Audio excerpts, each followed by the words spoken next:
qui chante en moi et qui me donne la joie,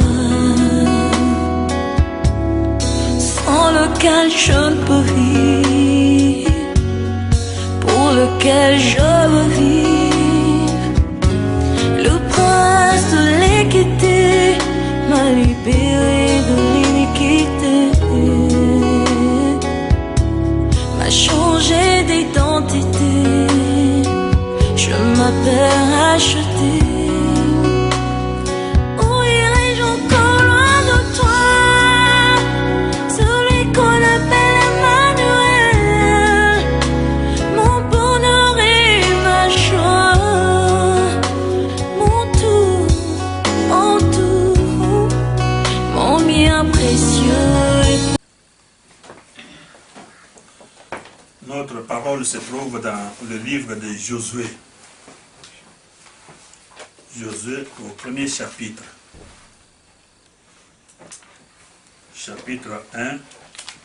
Nous allons lire à partir du premier chapitre jusqu'au verset, à partir du premier verset jusqu'au 8e.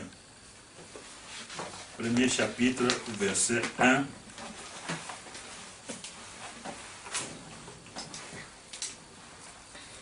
Tout le monde a trouvé? Je sais, c'est vers le commencement là. Dans les livres de Moïse, après Deutéronome, c'est Josué. Il y a 5 livres avant Josué.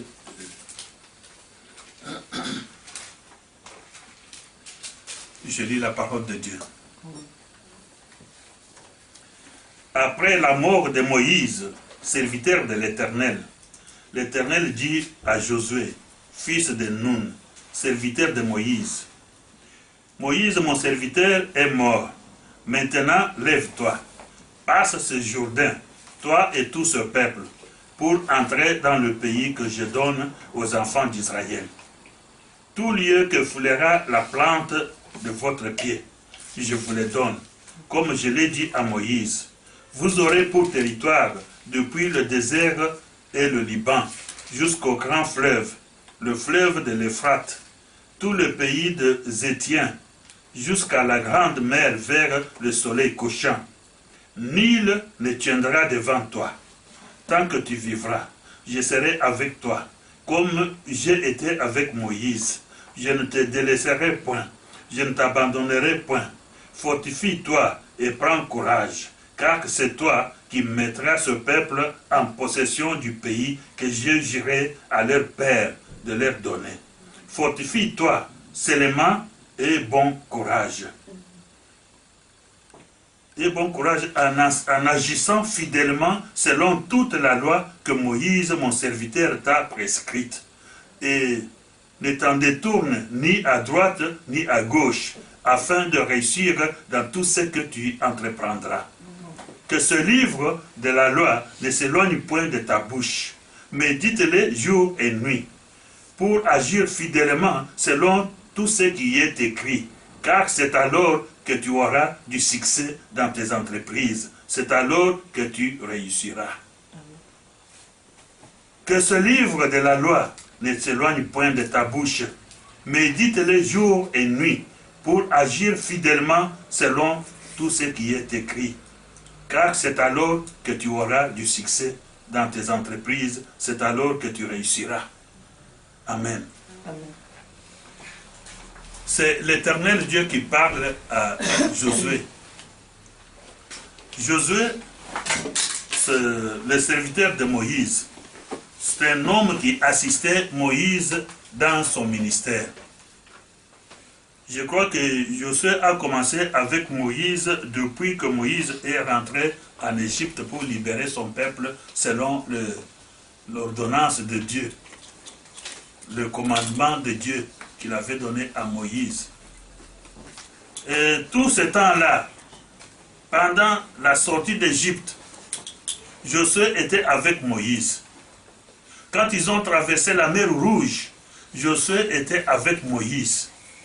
Quand ils sont arrivés dans le désert, Josué était avec Moïse. Quand Moïse avait envoyé des espions pour aller voir le pays que Dieu avait promis à leur père, Josué faisait partie de ces 12 personnes qui ont été envoyées pour explorer le pays. Nous voyons bien que Josué, quand Moïse était sur la montagne pour prendre les 10 commandements que Dieu lui avait donnés, Josué était là, était avec lui. Et tout le temps que Moïse passait dans le désert, et chaque fois qu'on attaquait le peuple d'Israël, Josué était là pour défendre le peuple d'Israël. Mais c'est lui qui était comme général de l'armée que Moïse commandait. Mais il est arrivé parce que toute chose a un commencement et une fin. Il est arrivé que Moïse, son temps de mourir, son temps de passer était arrivé. Et Dieu ne voulait pas laisser son peuple orphelin. Il a fallu qu'il y ait quelqu'un d'autre qui doit prendre la place de Moïse pour pouvoir conduire ce peuple-là afin que le peuple puisse entrer dans la terre promise. Parce que la sortie des enfants d'Israël d'Égypte n'était pas destinée à demeurer dans le désert, là où ils se trouvaient. Mais c'était pour aller entrer en possession de l'héritage de la terre, du pays que Dieu avait déjà donné à Abraham, à Isaac et à Jacob. Et cette promesse était pour la descendance d'Abraham, qui était sortie du sein de Jacob. Alléluia. Amen. Quand Moïse est mort, c'est l'homme qui avait la vision. C'est l'homme qui avait commencé tout. C'est l'homme à qui Dieu avait parlé dans le buisson ardent. Et c'est l'homme qui avait accompli des miracles devant Pharaon. Et c'est l'homme même qui avait levé le bâton sur la mer Rouge et la mer se scindait en deux. Donc le peuple d'Israël se trouvait comme si c'était maintenant un peuple orphelin, qui n'avait pas quelqu'un de puissance, quelqu'un qui pouvait prendre les choses en main, quelqu'un qui pouvait avoir l'autorité, quelqu'un qui pouvait défendre encore ce peuple-là, qui pouvait intercéder, qui pouvait invoquer Dieu comme Moïse l'invoquait. Donc Dieu a appelé cet homme que nous appelons Josué. Le verset que nous venons de lire, c'est une conversation entre Dieu et Josué. Et Dieu qui dit à Josué, il lui donne des recommandations. Il lui a dit que je serai avec toi comme j'ai été avec Moïse. Et personne ne se tiendra devant toi. Et c'est toi qui dois faire entrer les enfants d'Israël dans la terre promise. Dieu savait qu'il y aura des combats, qu'il y aura des ennemis. Le pays où ils allaient entrer, c'était des pays déjà bien organisés, des royaumes bien organisés et bien armés. Et ce royaume-là devait se défendre pour ne pas laisser tomber leur royaume et leur pays dans les mains des intrus qui venaient de l'esclavage d'Égypte.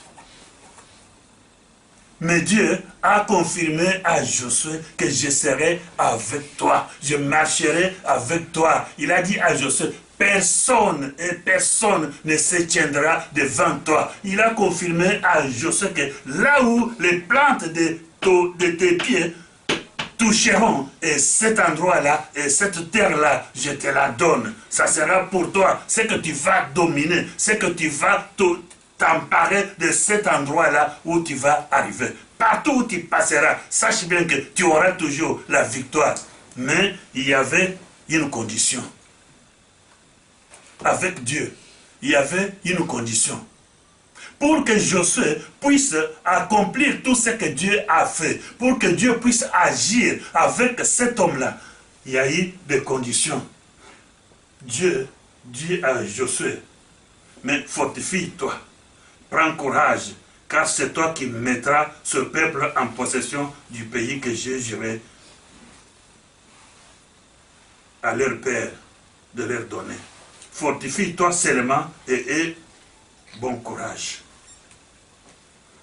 Il devait se fortifier comment? Mais en agissant fidèlement selon toute la loi que Moïse, mon serviteur, t'a prescrit. Et ne t'en détourne ni à droite ni à gauche, afin de réussir dans tout ce que tu entreprendras. C'est pourquoi nous disons qu'aujourd'hui nous allons voir la clé de la réussite ou la clé des bénédictions.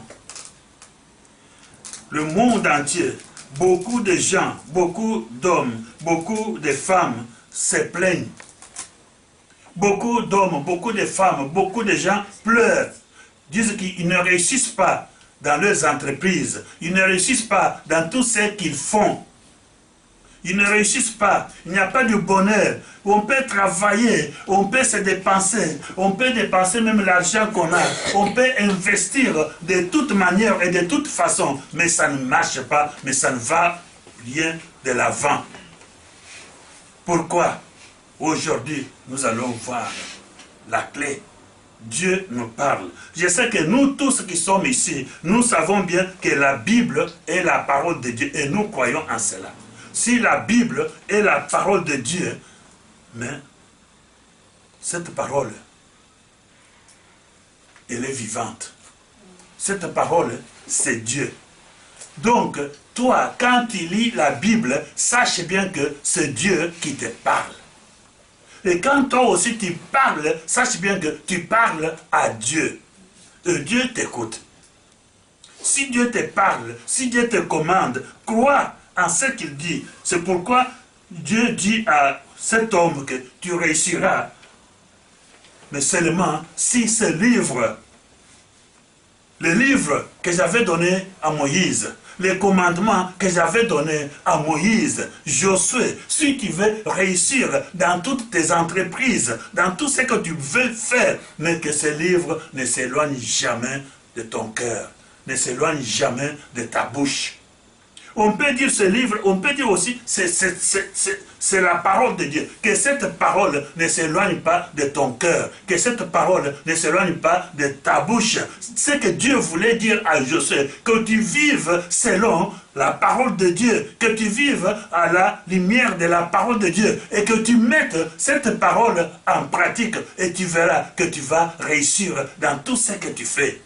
Donc, toutes les promesses qui ont été faites, toutes ces promesses vont s'accomplir seulement si tu vis la vie de la parole de Dieu. Si tu marches selon la parole de Dieu. Si tu ne laisses pas à gauche ou à droite. Si tu te dis, tu ne dévies pas. Mais si tu marches tout droit, si tu gardes fidèlement la parole qui est inscrite dans ce livre, le livre que tu as dans ta main, le livre que Moïse a laissé, sache bien que tu vas réussir dans toutes tes entreprises. Alléluia. C'est là où ça fait le défaut. C'est là où beaucoup d'hommes ou beaucoup de femmes échouent. Et c'est là où nous tous, nous avons échoué d'autres fois. Nous voyons même nos sœurs qui font des petits commerces. Ils font des voyages, ils vont en Abidjan, ils vont en Chine, ils vont à Hong Kong pour acheter des histoires à revendre, acheter quelques pièces, acheter quelques costumes, acheter quelques chaussures, acheter d'autres choses pour pouvoir revendre. Et cela, c'est une entreprise qu'elles sont en train de faire. Mais pour que cette entreprise-là puisse réussir, c'est simple. C'est de se confier à l'éternel Dieu, c'est de marcher selon Dieu, c'est de pratiquer la parole de Dieu, et tu vas réussir dans tout ce que tu fais. Mais qu'est-ce que le monde fait? Qu'est-ce que le monde fait actuellement? Ils vont chercher à ce qu'il y ait la prospérité, à ce qu'ils réussissent dans tout ce qu'ils font. Donc, ils vont chercher d'autres puissances, ils vont chercher d'autres pouvoirs. C'est pourquoi vous entendez quelquefois qu'il y avait une femme qui vendait ses biens, qui avait de l'argent, que les hommes les considéraient comme une femme riche. Mais un jour, et son frère est resté à la maison et son frère voulait faire la propriété dans la parcelle. Il est passé derrière la maison et il y avait derrière la maison, il y avait des bananiers qui étaient là. Donc l'homme a vu que ces bananiers ont vécu pendant longtemps, ils ne produisent plus. Donc il a fallu qu'on puisse les couper afin que des jeunes bananiers puissent pousser encore. Mais quand l'homme a coupé des bananiers qui étaient là, la maman là où elle se trouvait, oh, on m'a tué. On m'a tué. Quand elle rentre à la maison, et c'est fini. Elle est morte. Pourquoi? Parce qu'elle avait cherché à avoir un appui d'ailleurs, à avoir la prospérité, mais pas dans la parole de Dieu, mais à la manière du monde, à la manière de l'ennemi, à la manière de Satan. Et pourtant, c'est facile à pouvoir progresser, à pouvoir réussir dans tout ce que tu fais. Tu veux réussir dans tout ce que tu fais. La parole de Dieu est là. Surtout nous qui avons dit oui à Jésus-Christ, nous qui nous déclarons que nous sommes des fidèles, nous sommes des chrétiens. Si nous ne réussissons pas dans toutes les entreprises que nous faisons, sachez bien que nous marchons à l'encontre de la parole de Dieu.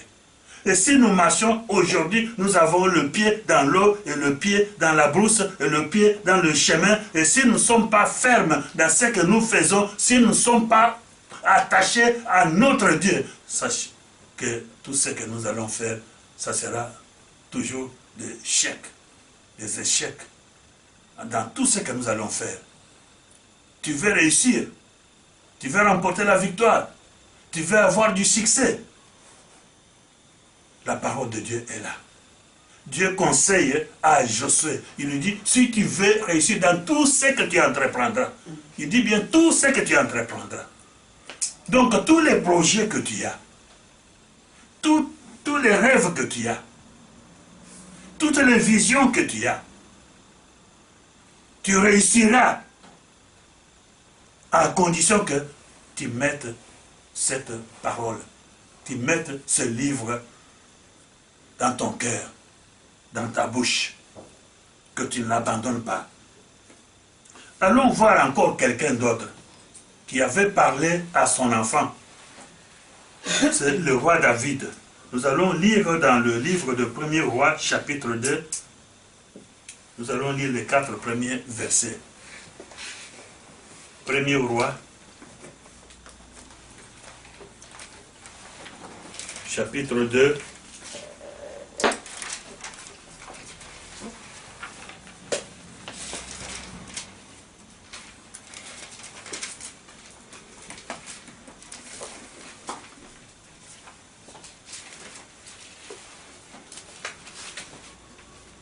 Premier roi, chapitre 2, verset 1 à verset 4. C'est David qui parle. C'est un homme qui va mourir. Un homme qui a vécu avec Dieu dans le bonheur. Un homme que Dieu avait vraiment béni. Que Dieu avait soutenu dans toute sa lutte. Dans tout son règne. Dieu a été avec lui. Et Dieu lui avait fait une promesse. Dieu avait promis à David qu'il ne manquera jamais un fils qui soit prince assis sur le trône d'Israël. Donc le royaume d'Israël était confié à la maison de David. Mais voyons maintenant, c'est David, avant de mourir, il a fallu qu'il appelle son enfant. Celui qu'il avait jugé digne de pouvoir régner en Israël. Donc cet enfant s'appelle Salomon. Et qu'est-ce que David lui a dit? Lisons la parole de Dieu.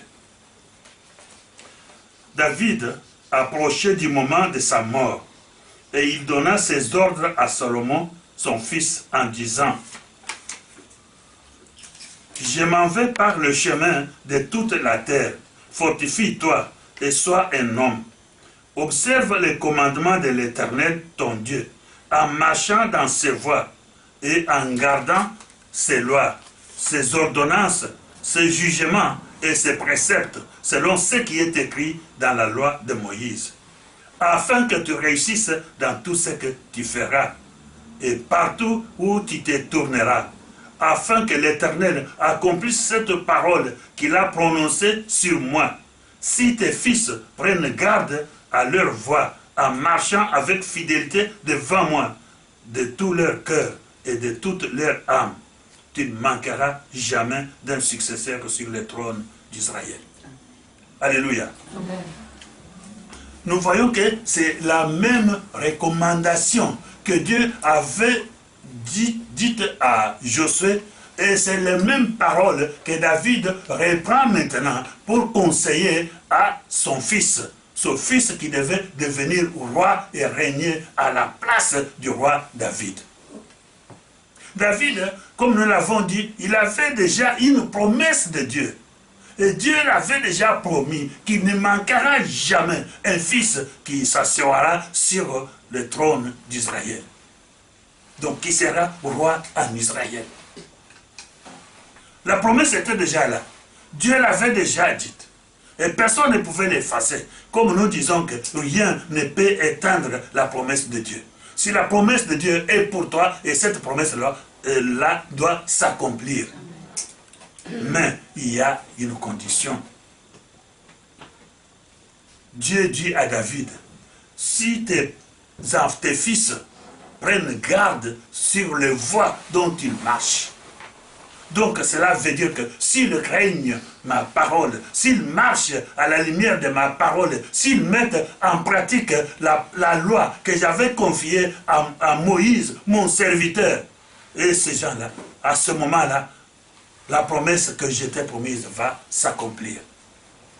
Et tu auras pour toujours quelqu'un, et le royaume d'Israël ne s'éloignera jamais de ta maison. Tu seras l'unique et le seul roi en Israël. Nous voyons bien que le jeune Salomon, quand il a commencé à régner, avant de faire toutes choses, Salomon est allé chercher la face de Dieu. Il est allé prier l'Éternel Dieu. Il lui a demandé à ce que Dieu puisse l'assister. Il a trouvé qu'il était encore jeune. Il n'avait pas d'intelligence ou de sagesse ou d'expérience pour pouvoir diriger un peuple. Mais il est allé demander à Dieu. Dieu lui a demandé, qu'est-ce que tu veux que je fasse pour toi, Salomon, fils de David? Salomon a dit, vraiment tu m'as placé devant un peuple immense. Moi je suis incapable. Moi, je n'ai pas étudié, je n'ai pas de grand diplôme, mais tu m'as mis vraiment à l'endroit où je suis incapable de faire quelque chose. Mais je te demande, parce que c'est toi, Dieu, qui m'a établi, qui m'a mis à ce lieu-là. Je te demande que tu me donnes l'intelligence et la sagesse pour que je puisse gouverner dignement ce peuple. Et Dieu a accepté la demande de cet homme. Dieu lui a dit, parce que tu m'as demandé cela, Salomon, il n'y aura aucun roi sage comme toi. Amen. Ni avant toi, ni après toi, il n'en aura pas. Amen. Salomon, parce que tu ne m'as pas demandé de l'argent, tu ne m'as pas demandé de la richesse, tu ne m'as pas demandé la mort de tes ennemis, mais tu as demandé seulement l'intelligence et la sagesse, mais je vais te donner tout ça. Amen. Je vais te donner la gloire, je vais te donner le bonheur, tu seras un roi merveilleux. Vous savez que tous les rois ont fait la guerre pour pouvoir s'imposer. Mais Salomon, dans la Bible, on ne voit nulle part. Il n'a fait aucune guerre. Parce que c'est Dieu qui lui avait mis là. Et c'est Dieu qui lui avait donné ce pouvoir-là. Il avait commencé très très bien.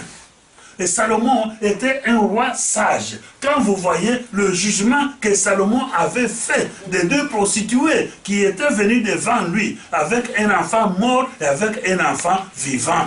Donc les deux femmes se disputaient maintenant, l'enfant qui était encore vivant. Et celui qui avait son enfant mort, il a oublié, il ne voulait pas accepter que c'était son enfant. Donc toutes les deux disait que c'est mon enfant. Celle-ci dit que c'est mon enfant et c'est mon enfant. C'est un jugement vraiment. Il n'y avait pas de témoins qui pouvaient, que Salomon pouvait appeler pour témoigner, pour dire non, cet enfant n'appartient pas à cette femme, mais appartient à celle-ci. Dans ce temps-là, il n'y avait même pas de quoi? Test ADN. Test ADN, ça n'existait pas. On ne pouvait rien savoir. Mais dans la sagesse que Dieu avait donnée à cet homme, il a demandé, amenez-moi l'épée. On a amené l'épée. Salomon a tenu l'épée dans sa main. Il s'est tenu debout. Il a dit, bon, amenez-moi le fils. L'enfant qui reste encore vivant. Donc maintenant même, on va couper cet enfant en deux. Donc chaque femme doit recevoir une partie. Et comme ça, l'affaire sera clôturée. Et la femme dont l'enfant était mort, elle a commencé maintenant à se réjouir. À dire, oui, c'est bien. Il faut que l'enfant meure, comme ça, nous tous, nous n'allons pas la voir. Mais la maman, donc celle qui savait bien que l'enfant qui est vivant, c'est son enfant, il a dit au roi, roi, non, pardon, remets ton épée. Remets ton épée. Comme Jésus avait dit à Pierre, qui avait levé l'épée, Pierre, remets ton épée. Ne coupe pas cet enfant. Prends l'enfant tout vivant et donne-le à cette maman. Qu'elle le garde. C'est son enfant, qu'elle parte avec lui. Mais l'essentiel est que l'enfant reste vivant. Ah, Salomon maintenant a dit, selon la sagesse que Dieu lui avait donnée, il a dit non. Donc l'enfant appartient à cette femme. Parce qu'elle a montré la compassion, elle a montré l'amour qu'elle avait pour son enfant. Et elle n'a pas voulu que son enfant meure. Et celle qui dit que cet enfant doit mourir, c'est que c'est une menteuse. Donc l'enfant qui est mort, c'est son enfant. Quelqu'un peut avoir des problèmes dans sa vie. C'est lui-même qui a cherché ces problèmes-là, mais il va te mettre ça sur ta tête. Il veut se décharger sur quelqu'un d'autre. Et pourtant, il sait bien que ce n'est pas sa conduite, ce n'est pas sa façon de vivre que tout cela lui est arrivé. Mais il cherche un échappatoire. Il cherche une bête noire. Donc le monde entier, tous les royaumes qui étaient aux alentours d'Israël avaient appris ce jugement-là. Des rois et des princes venaient voir Salomon pour entendre. Et il n'y a pas que ça. Salomon était vraiment un homme sage. Mais c'est lui qui a écrit tout un livre ici, livre des cantiques ici. C'est Salomon. Il avait écrit beaucoup de poésie, que ça montrait que vraiment cet homme a l'intelligence. Il marchait et le royaume était florissant. Le royaume d'Israël était un royaume glorieux. Et personne ne s'élevait, aucun ennemi ne s'élevait. Tous les hommes, tous les royaumes qui étaient assujettis au royaume de David, quand il était encore vivant, personne n'avait levé la tête du temps de Salomon pour pouvoir se rebeller. Donc tout le monde payait des tribus au roi d'Israël. Ils étaient assujettis au royaume d'Israël. Parce que Salomon était avec Dieu, il marchait avec la vérité, il marchait selon la parole de Dieu, il mettait la parole de Dieu en pratique.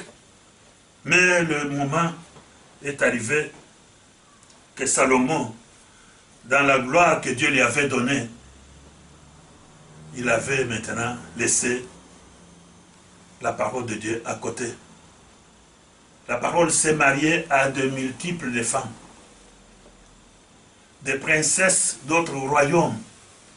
Et chaque femme étrangère qu'elle a menée en Israël, et cette femme-là a mené aussi avec son Dieu. Et Salomon donnait de la place à chaque femme d'établir des lieux de prière pour leurs dieux, des dieux étrangers. Donc Salomon c'était vraiment dérouté. Il n'avait pas marché dans la droiture, dans la parole de Dieu comme son père David avait marché. Vous voyez que Dieu est Dieu. Dieu est Dieu. Et à cause de cela, le royaume d'Israël a été scindé, a été divisé. Parce que Salomon ne marchait plus selon la parole de Dieu. Ne marchait plus avec Dieu. Il s'était attaché à d'autres dieux. Même dans le temple, il donnait des endroits où chaque femme devait aller célébrer son Dieu. Il a tout profané. En Israël, de hauts lieux, des endroits, des dieux de Baal, des dieux de toutes sortes de dieux, de dieux étrangers, étaient entrés en Israël. Et c'était la débandade, c'était vraiment la peine, c'était la tristesse, c'était l'échec.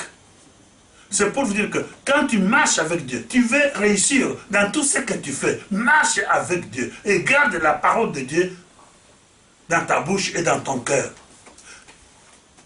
Dieu dit à David, si tes fils me cherchent et gardent ma parole de tout leur cœur et de toute leur âme. Les enfants de Dieu, les hommes et les femmes, nous voulons réussir dans tout ce que nous faisons. L'entreprise n'est pas seulement une société, n'est pas seulement une industrie, mais l'entreprise, c'est un projet que tu as, quelque chose que tu veux réaliser dans ta vie. C'est une entreprise. C'est ça que tu veux faire. Si tu as envie de trouver un emploi, de trouver du travail, mais pour que tu réussisses, ça c'est une entreprise, c'est ce que tu veux faire, c'est ton désir, ce que tu veux avoir. Donc, mais pour que tu réussisses à cela, il faut que tu marches selon la parole de Dieu. Si tu mets la parole de Dieu en pratique, sache bien que Dieu a dit que tu vas réussir dans tout ce que tu entreprendras. Sache bien que ça va se faire. Même s'il y a des moments difficiles, même s'il y a des difficultés, des obstacles qui se présentent, mais sache bien que ça va s'accomplir parce que Dieu l'a dit. Et la parole de Dieu, c'est pourquoi Jésus dit que ma parole ne passera pas. Même un iota ne passera pas. Mais la parole doit s'accomplir. C'est pourquoi soyez fidèles à la parole de Dieu. Nous voyons beaucoup de dirigeants mondains aujourd'hui. Beaucoup de présidents, beaucoup de ministres, quand il est dans le pouvoir, qu'est-ce qu'ils font pour réussir, pour avoir du succès? Il recourt à des moyens malhonnêtes. Il y en a qui font des sacrifices.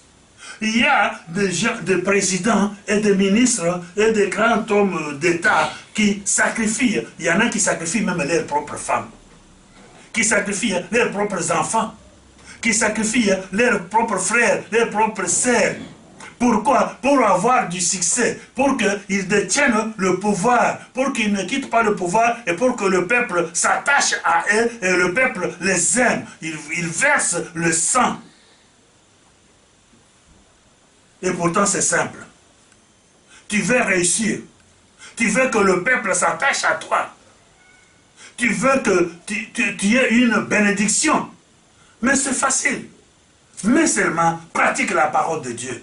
Et cette parole nous est donnée. Cette parole est avec nous. Dieu avait dit que cette parole n'est pas loin, n'est pas au-delà de la mer. Mais cette parole est dans ta main. Nous voyons cela. Nous lisons cela. Il y a même des musiciens chrétiens qui veulent avoir du succès dans ce qu'ils font.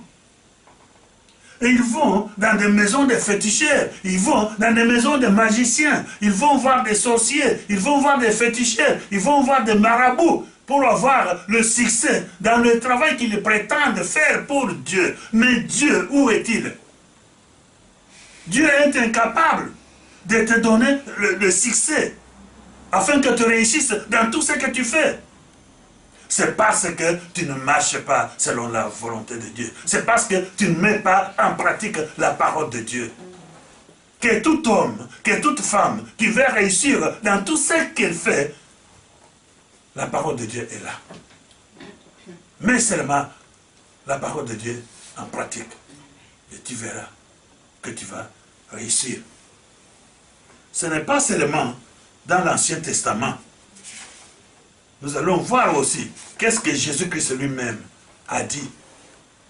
Qu'est-ce que Jésus nous conseille. Jésus, c'est la parole qui s'est faite chair. Donc, qu'est-ce que la parole nous a dit? Qu'est-ce que nous a enseigné? Nous allons lire dans le livre de Matthieu, l'évangile de Matthieu, chapitre 7, verset 24.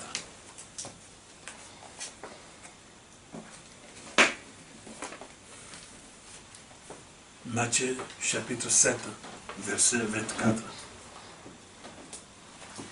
C'est Jésus qui parle. Il parle à ses disciples. Il parle à des foules qui étaient devant lui. Il s'adresse à eux. Il dit, c'est pourquoi Quiconque entend ces paroles que j'ai dit et les met en pratique sera semblable à un homme qui a bâti sa maison sur le roc. Quiconque entend ces paroles que j'ai dit et les met en pratique sera semblable à un homme qui a bâti sa maison sur le roc. Il dit, quiconque entend ces paroles que j'ai dit et les met en pratique, il sera semblable à un homme qui a bâti sa maison sur le roc. Bâtir la maison sur le roc, c'est avoir une maison solide. Une maison qui n'est pas sur le roc, c'est une maison qui se trouve sur le sable. Quand la pluie tombe, quand il y a des érosions, cette maison, on l'emporte, elle disparaît, on ne la verra plus. Mais si une maison est bâtie sur le roc, des pluies peuvent tomber, des ouragans peuvent souffler, mais cette maison-là va résister. Amen. Pourquoi? Parce que tu mets les paroles que tu as entendues de Jésus-Christ dire, de sortir de sa bouche. Et ces paroles-là, si tu les gardes dans ton cœur, et si tu les mets en pratique, si tu vis ces paroles-là, sache bien que tu seras comme un homme qui se trouve sur le roc. Comme un homme solide.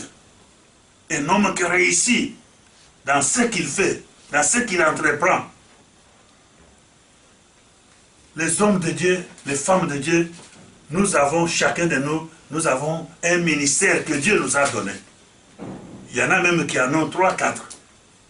Mais pour que tu puisses réussir dans ce ministère-là que Dieu t'a donné, pour que tu puisses avoir du succès, pour que tu puisses avoir la bénédiction dans ce ministère-là, la parole de Dieu est là. La parole faite chair est là. Mais seulement cette parole en pratique. Que la parole de Dieu devienne votre vie. Pas seulement pour un temps, pas seulement dans une circonstance donnée, mais toute ta vie. Quand tu as dit oui, c'est pourquoi la parole de Dieu nous dit que votre oui soit oui. Et que votre non soit non. Ce n'est pas hier oui et non. Non. Oui, tout simplement. Et garde cette parole. Marche avec cette parole. Mets cette parole en pratique et tu réussiras dans toutes tes entreprises. Tu réussiras dans tout ce que tu fais. Tu réussiras dans tous les projets que tu as. Il n'y a pas seulement que Marc, que Matthieu qui a parlé, il y a aussi Luc chapitre 11, verset 28. Il dit ceci. Et il répondit, c'est Jésus qui répond. Donc, il répond à une femme. Une femme était dans la foule. Et cette femme avait entendu Jésus prêcher. Jésus parlait. Parce qu'il parlait avec vraiment élégance. Il sortait de belles paroles. Des paroles vraiment qui donnaient l'envie de connaître Dieu, l'envie de vivre avec Dieu, l'envie de s'attacher à Dieu, de s'accrocher à Dieu, qui donnaient l'envie de sortir de toutes les souffrances qu'on avait. Les paroles que Jésus sortait de sa bouche étaient des paroles qui libéraient, des paroles qui enlevaient des charges qui pesaient sur la population, sur le peuple. Donc, quand cette femme-là a entendu le Christ, elle a crié, elle a dit à Jésus, « Ah Jésus, heureux soit le sein qui t'a porté. Le sein, le ventre dans lequel tu es sorti, que ce ventre-là soit vraiment heureux. » Donc la femme voulait dire que ta mère, celle qui t'a mis au monde, qu'elle soit heureuse. Mais c'est là où Jésus répond maintenant à ce cri-là. Un cri de joie. Vous ne savez pas la joie d'une maman quand elle voit que son enfant est chef quelque part. Son enfant est président de la République. Son enfant est ministre. Son enfant est un grand commerçant. Son enfant est un homme qui a réussi dans la vie. Son enfant, c'est un homme qui a des grands diplômes universitaires. La joie de la mère, la joie de toute la famille. Même si cet homme-là ne donne rien à ses frères, mais partout où ils partent, ils disent, nous sommes les frères d'un tel. Moi, je suis la maman d'un tel. Elle est fière de se présenter. Et quand tout le monde, ceux qui entendent que c'est la maman d'un tel, on laisse la place. On la laisse passer. Donc, ça fait la joie.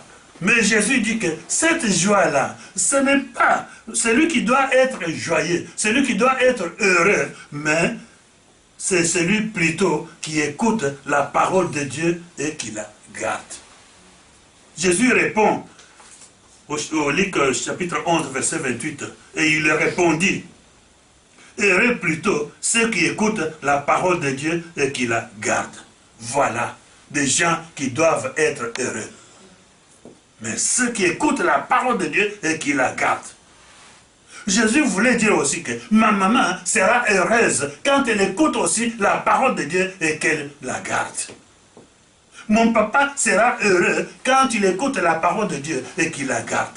Mes frères, mes sœurs seront heureux quand ils écoutent la parole de Dieu et quand ils la gardent.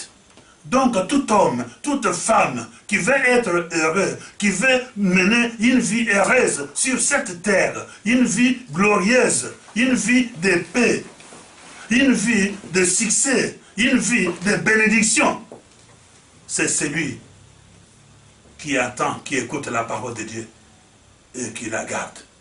La garder, c'est-à-dire la vivre, la révérer, la mettre en pratique.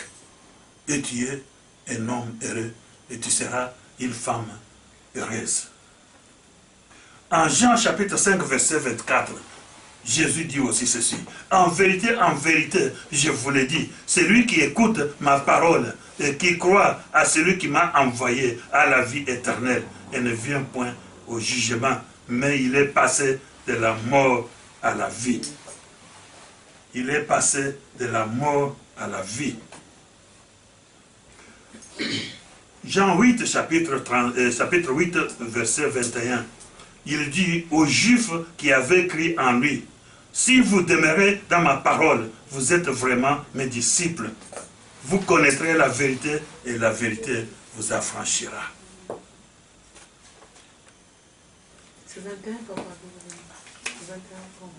Luc, Jean 8, verset 31.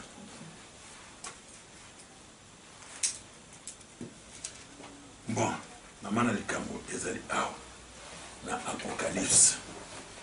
Apocalypse chapitre 1er, verset 3.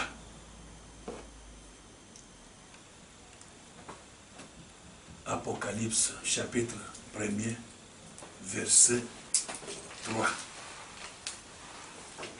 La Bible commence dans la Genèse et se termine à l'Apocalypse. Donc, du début à la fin. Nous avons vu le début, nous avons vu au milieu, et maintenant nous allons voir à la fin. Qu'est-ce que Dieu dit? Qu'est-ce que Jésus-Christ dit? Heureux celui qui lit et ceux qui entendent les paroles de la prophétie et qui gardent les choses qui y sont écrites, car le temps est proche. Heureux celui qui lit et ceux qui entendent les paroles de la prophétie et qui gardent les choses qui y sont écrites, car le temps est proche. Heureux celui qui lit. À présent maintenant, c'est moi qui lis. Et vous, vous entendez ce que je lis. Vous entendez la parole. En quelque sorte, on peut dire que le Seigneur voulait dire, heureux celui qui prêche et ceux qui suivent la prédication, ceux qui entendent la prédication. On peut dire aussi, heureux celui qui enseigne. Heureux soit aussi ceux qui suivent l'enseignement. La parole ne nous dit pas, heureux soit seulement celui qui lit, ou seulement celui qui entend, celui qui écoute. Mais celui qui lit et celui qui entend qui met la parole en pratique, voilà celui-là qui sera heureux. Il y a beaucoup de prédicateurs qui ne font que prêcher, comme si cette parole-là ne les concernait pas, comme si cette parole-là concernait d'autres personnes. Mais quant à lui, il ne fait que lire, il ne fait que prêcher. Mais la parole nous dit ici que si tu veux être heureux, toi le prédicateur, mets en pratique ce que tu prêches. Tu veux être heureux, toi qui es là, qui écoute, qui entend, mets cette parole dans les œuvres, dans la pratique. Pratique cette parole et tu seras heureux dans tout ce que tu fais. Jacques nous conseille quelque part, il dit à toute l'assemblée que ne soyons pas comme des auditeurs oubliés, qui vont quelque part, qui entendent la parole et après ils s'oublient. Il y a des gens qui ont entendu des prédications de plusieurs façons, de plusieurs manières. Il y en a même qui font de longs voyages, qui payent des billets d'avion pour aller dans des pays étrangers. Parce qu'ils ont entendu que dans ce pays-là, il y a un serviteur de Dieu, que Dieu a béni. Et cet homme-là, quand il parle, quand il invoque Dieu, Dieu l'écoute, il fait des miracles. C'est une grande église. Il y en a qui vont là-bas, qui payent des billets qui coûtent cher. Mais quand ils arrivent là-bas, ils entendent la parole, mais ils ne mettent pas cette parole-là en pratique. Ça ne leur sert à rien. Ça ne sert à rien. Tu peux écouter des sermons, tu peux aller voir même des hommes de Dieu qui sont loin, qui ont la puissance de Dieu actuellement dans le monde. Tu peux aller les écouter. Mais si toi, tu ne mets pas en pratique cette parole que ces hommes-là disent, sache bien que tu es rien. Tout ce que tu fais, tu ne réussiras pas. C'est de la vanité. C'est une perte. Mais tu veux être heureux. Mais la parole que tu entends, Dieu dit ici que c'est une prophétie. La parole de la prophétie. Nous avons vu, il y a beaucoup de gens qui ont des prophéties que Dieu a dit, des promesses dans leur vie. Mais nous voyons que ces promesses-là ne se réalisent pas. Ils ne se rendent pas compte que c'est parce qu'ils ne mettent pas la parole de Dieu en pratique. Si toi tu penses que Dieu a dit que tu seras un grand homme, tu seras une grande dame, et que tu auras de la gloire, et tu feras ceci, tu feras cela, donc maintenant tu dis Dieu a déjà dit, et tu commences à vivre ta vie, à la vie mondaine, à la manière de païen, tu mets la parole de Dieu à côté, tu dis que tout ce que Dieu a dit dans ma vie, ça va s'accomplir. Sache bien que tu te trompes. Tu te trompes, tu ne réussiras pas. Le peuple d'Israël est sorti d'Égypte, il s'est trouvé dans le désert. Pour eux, ils pensaient que parce que Dieu a déjà dit, il nous a déjà promis cette terre, elle est à nous et nous allons y entrer. Ils ont commencé à vivre la vie qu'ils faisaient en Égypte, à commettre des bêtises, à commettre des péchés, de l'abomination. Ils ont fait 40 ans dans le désert. 40 ans, jusqu'au moment où ils ont appris, où ils ont compris que si nous traînons dans ce lieu, c'est parce que nous ne marchons pas selon la volonté de notre Dieu. Quand tu agis, quand tu mets la parole de Dieu en pratique, Dieu marche avec toi. Dieu est avec toi. Et Dieu accomplit ce que tu fais, ce que tu désires faire. Dieu t'accompagne. Dieu est avec toi. Dieu te défend dans tous les obstacles qui peuvent se présenter devant toi. Si des ennemis se présentent devant toi, c'est Dieu qui combat à ta place. Mais si toi, tu ne marches pas, tu ne mets pas la parole de Dieu en pratique, sache bien que quand ton ennemi se présente devant toi, il va te détruire. Il va te chasser de ton héritage. Il va s'emparer de ta maison. Il va tuer tes enfants. Tu n'es pas en protection. Sans Dieu, il n'y a pas de protection. Mais la protection de Dieu, c'est quand nous mettons sa parole en pratique. Il n'y a pas autre chose à faire. Tu peux aller aux États-Unis. Tu peux chercher sur Internet. Voir des grands hommes de Dieu. Les gens qui parlent et le monde tremble. Les gens qui parlent, des hommes et des femmes tombent. Les gens qui parlent, des hommes et des femmes sont guéris. Des hommes et des femmes reçoivent des miracles. Mais si tu ne mets pas la parole de Dieu en pratique, sache bien que tout ce que tu fais, c'est de la vanité. et tu ne réussiras pas. Mais tu veux réussir. La clé nous est donnée. La clé nous est donnée. Dieu nous dit, heureux celui qui lit ou celui qui entend, mais qui met en pratique. Il y a beaucoup de gens qui lisent. Il y a beaucoup qui ont plusieurs versions de Bible dans leur maison. Plusieurs versions et en plusieurs langues. Toute une bibliothèque de Bibles. Mais ils ne mettent pas en pratique ce qu'ils lisent. C'est pourquoi nous aussi, aujourd'hui, Dieu nous parle. C'est une prophétie. Dieu veut que nous réussissions dans tout ce que nous faisons. Nous avons un ministère. Chacun de nous a un ministère. Tu veux que ton ministère réussisse. Tu veux avoir du succès. Mets la parole de Dieu en pratique. Ce que tu entends aujourd'hui, la parole que tu entends là, mets-la en pratique. La parole que tu vas lire toi-même dans ta maison, tu ouvres la Bible et tu tombes sur un passage. Sache bien que ce passage-là est pour toi. Et mets ce passage-là en pratique. Dans notre langue, chez les Kassaïens, disent que Babela Mwana Muntu, Mwana Mufwa, Watereja. Donc, un orphelin qui n'a pas de père, qui n'a pas de mère, il n'a personne qui peut lui donner des conseils. Mais tu as des amis, tu arrives dans des familles de tes amis. Un jour, un moment, un soir, il y a aussi des pères de ces amis-là qui leur parlent, qui leur donnent des conseils. Mais toi, un orphelin, quand tu es là, pendant que le papa donne conseil à ses enfants, à ses filles, à ses fils, mais toi profite aussi. Cette parole-là, ces conseils-là que cet homme-là donne à son enfant, toi aussi tu peux les pratiquer et tu verras, tu mèneras une vie meilleure. Tu seras vraiment, tu vas réussir dans ta vie. Tu vas réussir parce que tu suis les conseils. C'est comme nous avons lu les conseils que David donnait à son fils Salomon. Il a dit à Salomon, pour que tu réussisses dans tout ce que tu entreprends, marche dans la voie de l'Éternel Dieu. Garde cette parole. Dieu dit à Josué, je t'ai envoyé, je t'ai donné l'ordre d'emmener le peuple d'Israël dans l'héritage. Mais, fortifie-toi, sois un homme. Mets cette parole que Moïse t'a laissée.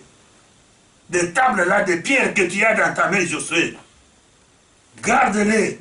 Garde cette parole, marche selon cette parole. C'est pourquoi Josué, quand le peuple d'Israël voulait aller à gauche ou à droite, il leur a dit un jour, choisissez qui est Dieu. Choisissez qui vous voulez servir. Mais moi et ma famille, moi et ma maison, nous servirons l'Éternel Dieu. Parce qu'il savait bien que quand on sert l'Éternel Dieu, quand on marche avec l'Éternel Dieu, quand on croit à l'Éternel Dieu, quand on est fidèle à la parole de l'Éternel Dieu, on est en protection. Nous avons le succès. Josué a conquéri. Il a conquis toute la terre qui a été promise. Josué l'a fait. Pourquoi? Parce qu'il était avec Dieu. Et la parole de Dieu nous dit qu'après la mort de Josué, il y a eu des potopoto, il y a eu vraiment des désordres dans tout le pays d'Israël. Parce que Josué n'était plus là. Donc, toi, mon frère, ma soeur, toi, enfant de Dieu, Dieu nous donne aujourd'hui la clé de la réussite. Donc, prie Dieu. Prie Dieu, demande à Dieu que Dieu te donne la force de pouvoir mettre sa parole en pratique. Parce que la parole de Dieu marche, la parole de Dieu est contraire à la volonté, est contraire aux passions qui sont dans le corps d'une femme, qui sont dans le corps d'un homme, qui sont dans le corps humain.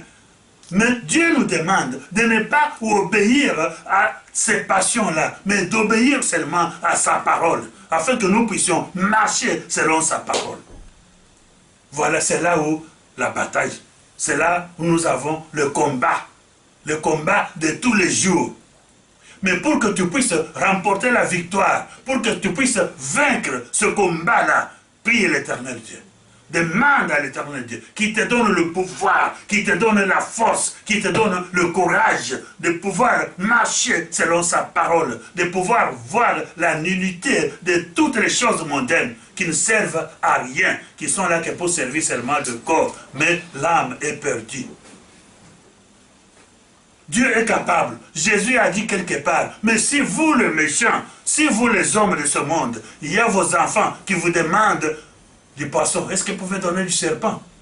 Mais si vous donnez de bonnes choses à vos enfants, sachez bien que Dieu aussi, si vous lui demandez le Saint-Esprit, Dieu vous le donnera.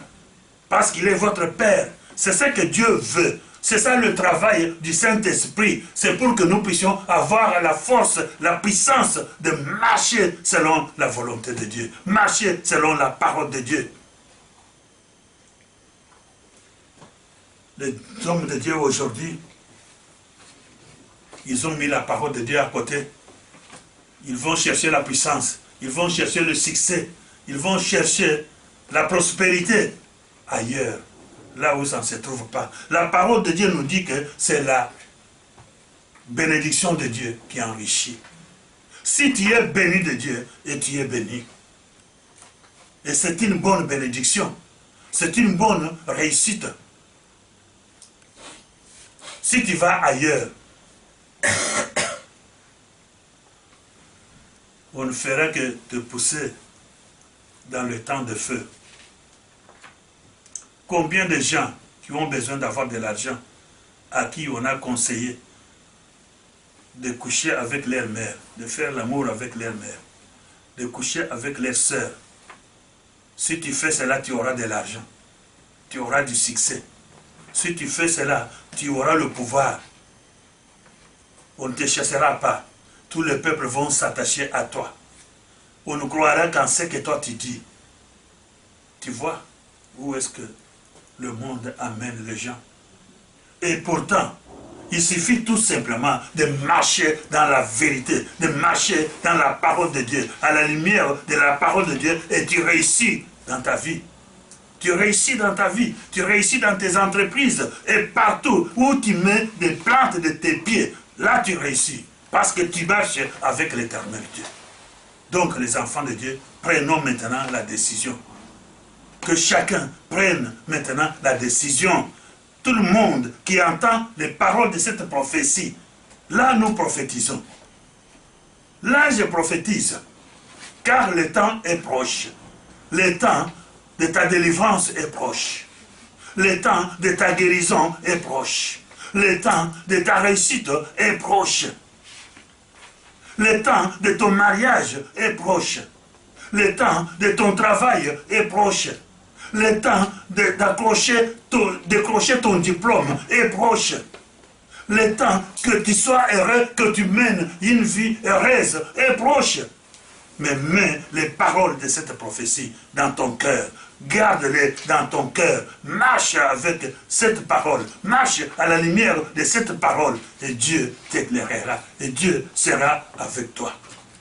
Et tu réussiras dans tout ce que tu fais. La réussite est dans la fidélité à Dieu. Fidélité à Jésus-Christ. Mettez tout simplement sa parole en pratique. Et vous serez comme une maison qui est bâtie sur le roc. Tu peux rencontrer des difficultés, mais tu as mis ta parole, tu as mis ta foi dans la parole de Dieu. Continue. Les obstacles vont passer. Les difficultés que tu as, c'est pour un temps. Tu vas réussir. La mort même te craindra. Personne ne peut se tenir devant toi. Celui qui a la parole de Dieu en lui, celui qui marche selon la parole de Dieu. Je ne sais pas si vous n'avez pas encore fait d'expérience. Voyez, si vraiment tu as Jésus-Christ en toi et tu dors dans ton lit, et Dieu te montre qu'il y a des gens qui viennent pour t'attaquer, des ennemis qui viennent pour t'attaquer. Mais quand tu t'élèves, tu dis au nom de Jésus, tu vois ce qui arrive. C'est parce que tu as Jésus en toi. Mais si tu te donnes dans la vie mondaine, dans le plaisir de ce monde, tu peux appeler au nom de Jésus. Ça ne fera absolument rien. D'ailleurs, tu n'auras même pas la force de prononcer le nom de Jésus. Tu auras dans ton cœur pour prononcer, mais dans ta bouche, ça ne sort pas. on va te maltraiter, on va te faire, te traiter comme il veut. Donc cela nous montre que quand nous avons Jésus-Christ, quand nous marchons selon la parole de Dieu, nous pratiquons, nous mettons la parole de Dieu en pratique. Mes amis, mes enfants, prenons maintenant la décision que chacun cherche à mettre la parole de Dieu en pratique. Avant, nous avions mené notre vie comme nous le voulions. Mais aujourd'hui, Dieu nous parle. Aujourd'hui, Dieu nous parle. Il nous demande à prendre un autre élan, à changer de direction maintenant, de marcher maintenant dans sa direction. Prends la décision là où tu es, dans ton cœur. Dieu qui connaît tout, Dieu il voit dans le secret, il voit le passage partout où nous sommes passés, il voit des projets que nous avons dans nos cœurs. Si c'est un mauvais projet que tu as, mets ça à côté, au nom de Jésus-Christ, enlève ça et cherche maintenant la volonté de Dieu. Dans tout ce que nous devons faire, que chacun sache bien que, est-ce que ce que je fais, est-ce que c'est la volonté de Dieu ou c'est la volonté des hommes, ou c'est ma volonté à moi-même. Mais ta volonté à toi ne peut t'induire qu'en erreur, ne peut t'amener que dans le temps de feu. Mais c'est la volonté de Dieu qui t'amène dans la vie éternelle, qui t'amène dans la vérité, et la vérité t'affranchit. La vérité, c'est la parole de Dieu. Et c'est la parole qui affranchit. Marche avec la parole de Dieu. Prends la décision. C'est pourquoi nous voyons des braves femmes qui étaient des prostituées, aujourd'hui, elles ont laissé tout à côté. Nous voyons des braves hommes qui étaient de meurtriers, qui étaient de voleurs, qui étaient des brigands, et ils ont laissé tout. Ils se sont convertis, ils ont changé radicalement, et ils sont devenus des personnes saintes. Aujourd'hui, nous parlons d'eux dans la Bible. On peut parler aussi de toi. On peut parler aussi de ta réussite. Jésus-Christ, Écoutez, qu'est-ce que je voulais dire? La bénédiction de Dieu n'est pas pour une catégorie des hommes donnés, n'est pas pour une catégorie des gens donnés, mais la bénédiction de Dieu est pour tout le monde. Et pour tout le monde. Mais celui qui veut en bénéficier, celui qui veut en recevoir, doit mettre la parole de Dieu en pratique. Si tu mets la parole de Dieu en pratique, toutes les bénédictions sont pour toi. Le monde est à toi. Partout où tu iras, partout où tu mettras ton pied, dans n'importe quel bureau où tu entreras, sache bien que tu es vainqueur. Sache bien que tu as le pouvoir. Sache bien que tu es au-dessus. Parce que Dieu est avec toi. C'est pourquoi nous allons que chacun de nous fasse, même vous qui nous suivez sur Internet, qui vont tomber sur ce message. Sachez bien que la bénédiction de Dieu est pour vous aussi. Mais seulement, il faut que vous vous fortifiez. Il faut que vous pratiquiez la parole de Dieu, que vous mettiez la parole de Dieu en pratique. Ce n'est pas en allant, soit en Inde. Ce n'est pas en allant au Corée du Sud. Ce n'est pas en allant à Jérusalem. Il y a des gens qui font des voyages. Et moi, je vais en Israël. Et je vais voir là où Jésus avait marché. Là où il avait fait, il a changé l'eau en vin. Tu vas, tu verras tous ces endroits-là. Peut-être tu ne verras absolument rien. Mais sache bien que tout ce que tu fais là, ça ne te servira à rien si tu ne mets pas la parole de Dieu en pratique. Jésus-Christ a dit, celui qui entend les paroles que je vous dis et qui les met en pratique sera semblable à un homme qui a bâti sa maison sur les rocs. Des ouragans sont levés, des vents ont soufflé, des tsunamis ont soufflé, des tremblements de terre ont bougé la terre, mais la maison est restée toujours ferme. Cherchons maintenant à mettre la parole de Dieu en pratique. C'est Dieu qui a voulu, c'est Dieu qui vous parle aujourd'hui, c'est Dieu qui a voulu que vous soyez dans ce lieu, c'est Dieu qui a voulu que vous entendiez cette parole, parce qu'il dit que heureux c'est lui qui entend la parole. Tu as entendu cette parole, tu es heureux, mais maintenant, mets cette parole en pratique, oh, tu seras plus heureux, tu seras plus que vainqueur. Je sais bien que c'est un combat, mais force-toi. C'est pourquoi on dit que fortifie-toi. Fortifie-toi. Vois maintenant l'importance qui est en Dieu et l'importance qui est dans le monde. Ce que Dieu veut faire de toi et ce que le monde veut faire de toi. Le monde t'approche, il te donne des miettes, l'ennemi te donne des miettes, c'est pour que tu les suives pour aller dans la perdition éternelle.